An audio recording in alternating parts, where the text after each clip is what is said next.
Hi everyone, my name is Rita and I'm a regulated Canadian immigration consultant. In today's video, we will be talking about most common mistakes that applicants might do during their express entry profile creation or express entry profile submission once they have got the ITA. Number one is not considering the fact that in order to gain points for your international education, that is, education credentials gained outside of Canada, you need to get your ECA or educational credential assessment done. Most applicants do not, or they are simply not aware that in order to gain points for education gained outside of Canada, they need to get their ECA done from five of the listed agencies on the screen for ISCC.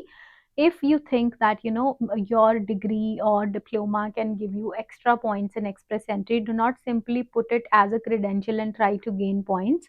All you need to do is get your education credential assessment done first, and then only you can claim points. If you have any questions, or if you do not know how to claim those points and what are the agencies that fit your particular credential, feel free to book an appointment with us and we will be happy to assist you in the same. Now, the second common error that an applicant makes while creating the application or profile for express entry is not choosing the right answer to the question, wherein they ask you whether or not more than 50% of the program or half of the program was in English or French. Most of the applicants simply assume this question to be regarding the medium of the language in which your course was taught to you, and many people think that it was either in English or in French. But what it means is that whether your curriculum or your course was language program.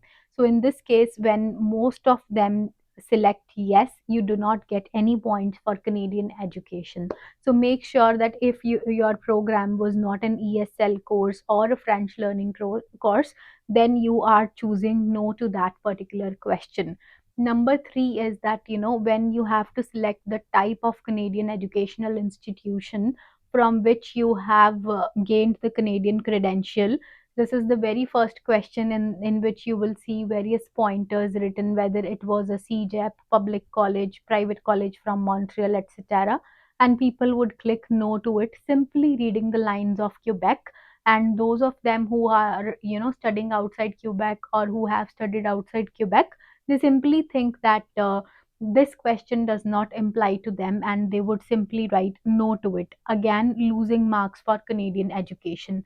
These are some simple questions. I know not everyone does that, but during our consultations, when client is tensed and does not know why they are not getting the actual number of marks or points that they were expecting when they are calculating it versus when they actually created their profile, these are some of the major problems or issues that we have seen. So if you are also facing a discrepancy, for example, you calculated your score on CRS calculator to be 425, let's say, and now when you have put your application in the pool, it's merely 380, 383.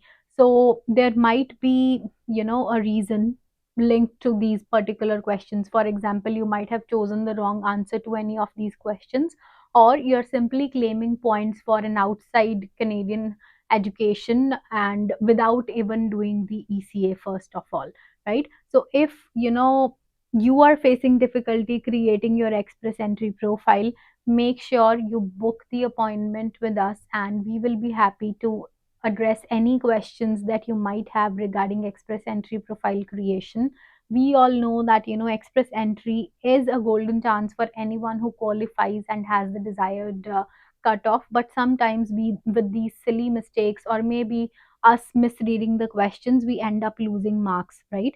So I would say do not put your future or application at stake and take professional help. Thank you.